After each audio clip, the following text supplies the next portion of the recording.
ওয়াজ শুনবেন 3 অঙ্গ দ্বারা। কয় অঙ্গ দ্বারা বলেন? কথা বলতে হবে। ওয়াজ কয় অঙ্গ দ্বারা শুনতে হবে? আরো জোরে বলেন, কয় অঙ্গ দ্বারা? 3 অঙ্গ। 1 নম্বর কান দিয়ে শুনতে হবে।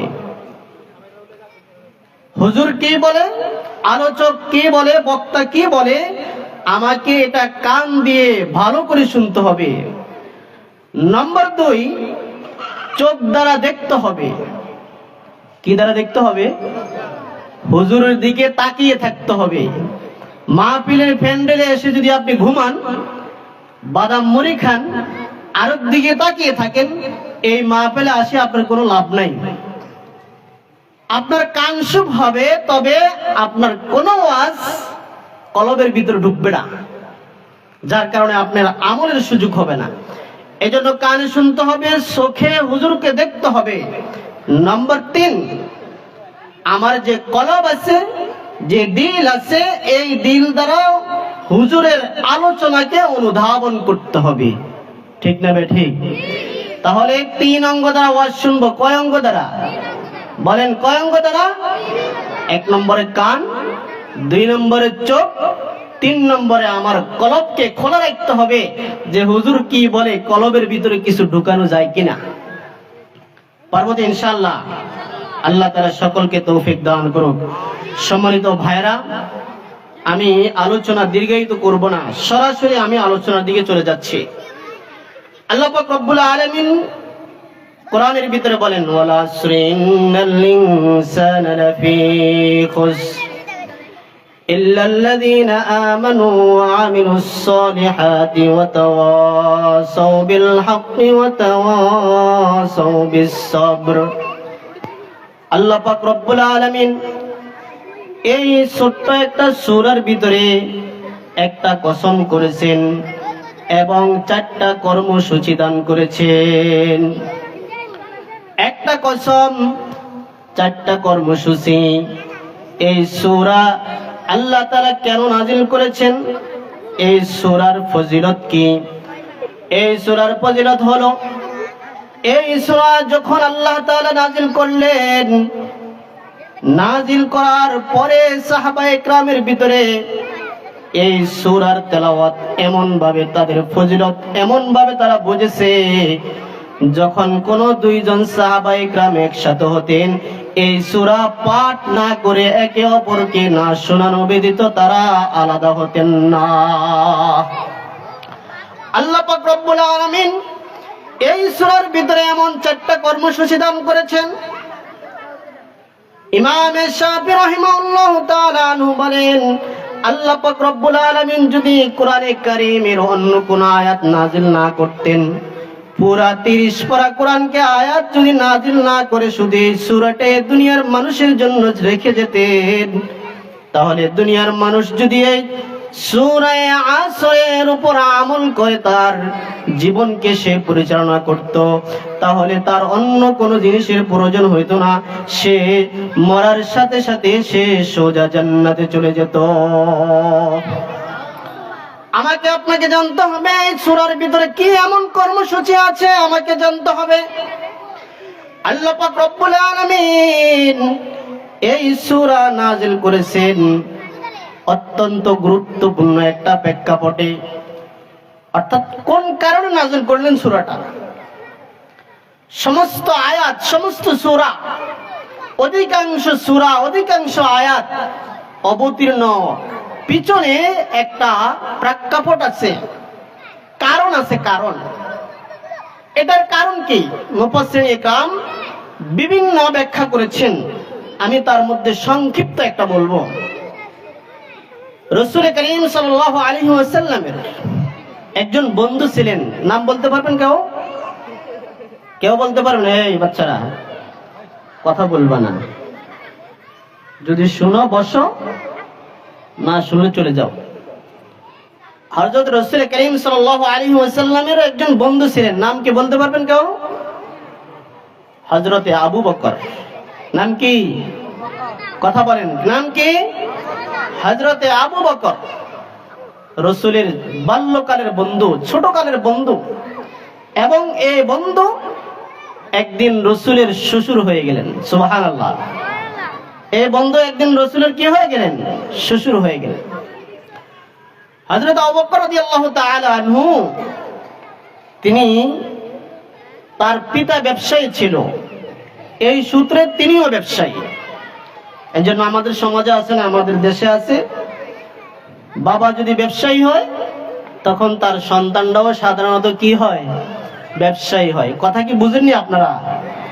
একটু মাতিয়েন, না মাতলে ওয়াজ ডক নাই। একটু মাতামাতি করতে হবে, আর না মাততে হবে।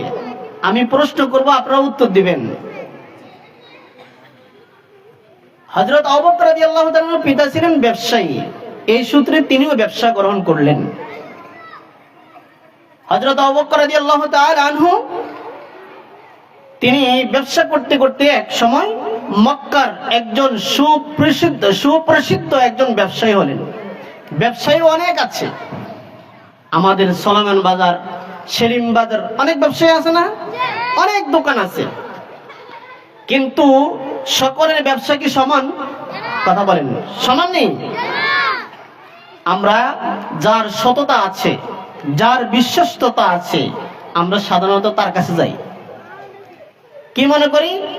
যে ব্যক্তি আমার সাথে ধোঁকাবাজি করবে না, 10 টাকার মালকে আমার কাছে 30 টাকা বেচবে না। ঠিক না ঠিক? এই জন্য যার সততা আছে তাকে বাজারের একজন ব্যবসায়ী থাকে সকলের নিকটে, যে সলমান বাজারে একজন ব্যবসায়ী এসে খুব ভালো, এরকম সব বাজার আছে।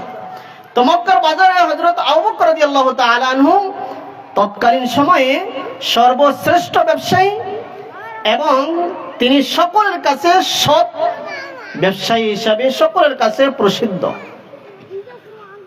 হযরত আবু বকর রাদিয়াল্লাহু তাআলা আনহু রাসূল করিম সাল্লাল্লাহু আলাইহি ওয়াসাল্লামের শিশুকালের বন্ধু, ছোটকালের বন্ধু, উভয়ের ভিতরে বয়স 2 বছর পার্থক্য, বেশি না 2 বছর। হযরত আবু বকর রাদিয়াল্লাহু তাআলা আনহু রাসূল করিম সাল্লাল্লাহু আলাইহি ওয়াসাল্লামের উপর যখন ওহী নাযিল হলো, দ্বীনের দাওয়াত শুরু করলেন। হযরত আবু বকর রাদিয়াল্লাহু তাআলা আনহু মুসলমান হয়ে গেলেন। মুসলমান হওয়ার পর তৎকালীন সময়ের মুসলমানের 1 নম্বর কাজ ছিল ঈমান গ্রহণ করার পর মানুষদেরকে দাওয়াত দেওয়া, মানুষদেরকে ঈমানের দাওয়াত দেওয়া। আবু বকর রাদিয়াল্লাহু তাআলা আনহু বললেন, ও আবু বকর, ইসলাম গ্রহণ করেছো ভালো কথা, এবার তোমার দোকান থেকে আমাকে কিছু সময় দিতে হবে। তাবলীগ জামাত আসলে তারা যদি শুধু একা একা মসজিদে থাকে তাদের কোনো ফায়দা হবে না, এলাকার কোনো ফায়দা হবে না। এলাকার মানুষ যদি তাদের সাথে সহযোগিতা করে মানুষের দ্বারে দ্বারে নিয়ে যায়, তখন যায় এলাকার ফায়দা হবে, তাদের ফায়দা হবে। আবু বকর রাদিয়াল্লাহু তাআলা আনহুকে বলেন, ও আবু বকর, তুমি ব্যবসায়ী মানুষ, তোমার ব্যবসা থেকে এখন আমাকে কিছু কিছু সময় দিতে হবে। আবু বকর রাদিয়াল্লাহু তাআলা আনহু তৈরি হয়ে গেলেন। তিনি এই কথা বললেন না, আমি ব্যবসা না করে তোমার কাছে যাইতে পারবো না। আমরা হলে কি করতাম? আগে ব্যবসা বাণিজ্য, পরে আপনার দাওয়াত। আগে ব্যবসা বাণিজ্য, পরে আপনাকে সময় দেব। আগে আমার সিম গাছে ওষুধ দিতে হবে, তারপরে আপনাকে সময় দেব। ঠিক না ভাই? ঠিক। কিন্তু আবু বকর বলে, না না পয়গম্বর, আপনি সত্য নবী, আমি জানি, আমার ব্যবসা থেকে আপনাকে সময় দেব। দিন দিন আবু বকর রাদিয়াল্লাহু তাআলা আনহু দিন দিন যত যাচ্ছে, রাসূলের সাথে সময় তত বেশি দিচ্ছে, তত বেশি দোকান বন্ধ হয়। আগে দোকান খোলা রাখতো 24 ঘন্টা, এখন আস্তে আস্তে দোকান প্রতিদিন আধা ঘন্টা করে কমতে কমতে এখন দোকান খোলে মাত্র 2 ঘন্টা। ঠিক না বেঠে?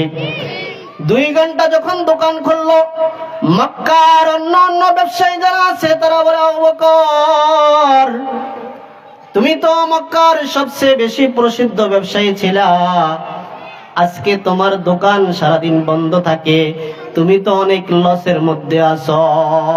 কিসের মধ্যে আছো? আবু বকর, তুমি লসের মধ্যে আছো।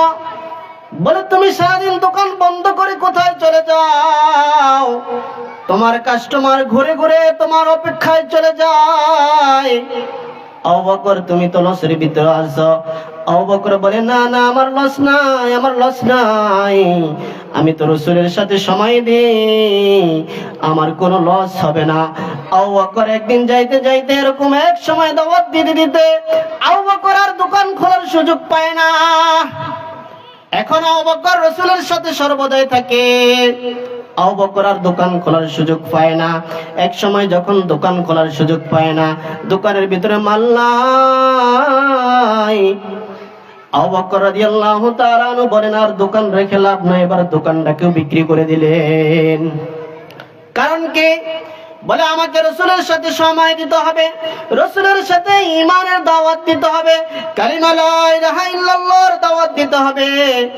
আবু বকর রাদিয়াল্লাহু তাআলা আনহু দোকানকে বিক্রি করে দিলেন। সুবহানাল্লাহ। কার জন্য? রাসূলের জন্য। রাসূলের জন্য দোকান বিক্রি করে দিলেন। এবার মক্কার যারা অন্যান্য ব্যবসায়ী আছে, আবু বকর এবার তো পুরো লসের মধ্যে গেছে। আবু বকর রাদিয়াল্লাহু তাআলা দোকানকে বিক্রি করে প্রতিমধ্যে রাস্তা দিয়ে বাড়িতে যায়। সূরা আসরকে নাযিল করে জানিয়ে দিলেন, এ দুনিয়ার মানুষ, দুনিয়ার সমস্ত মানুষ ক্ষতির ভিতরে আছে, ধ্বংসের ভিতরে আছে। সেই কাফের হোক ও মুসলিম হোক, সে বেঈমান হোক, যেই কোনো মানুষ হোক, সকল মানুষ ধ্বংসের ভিতরে আছে। তবে 4 শ্রেণীর মানুষ ধ্বংসের ভিতরে নাই। 1 নম্বর যারা ঈমান আনে, 2 নম্বর যারা নেক আমল করে, 3 নম্বর যারা হকের উপর দাওয়াত দেয়, হকের দিকে আহ্বান করে, যারা নামাজের দিকে মানুষকে ডাকে, রোজার দিকে মানুষকে ডাকে, আল্লাহর দিকে ডাকে, রাসূলের দিকে ডাকে। 3 নম্বর বিপদ আপদে যারা ধৈর্য ধরে, এই সমস্ত ব্যক্তিদের কোনো লস নাই। আল্লাহ তাআলা এই প্রেক্ষাপটে মূলত এই আয়াত, এই সূরাটা নাযিল করেছে। সম্মানিত ভাইরা, এই আয়াতের ভিতরে আল্লাহ পাক রব্বুল আলামিন একটা কসম খাইছেন। কসম কি খাইছেন? কথা বলেন না, কি খাইছে? কসম খাইছে।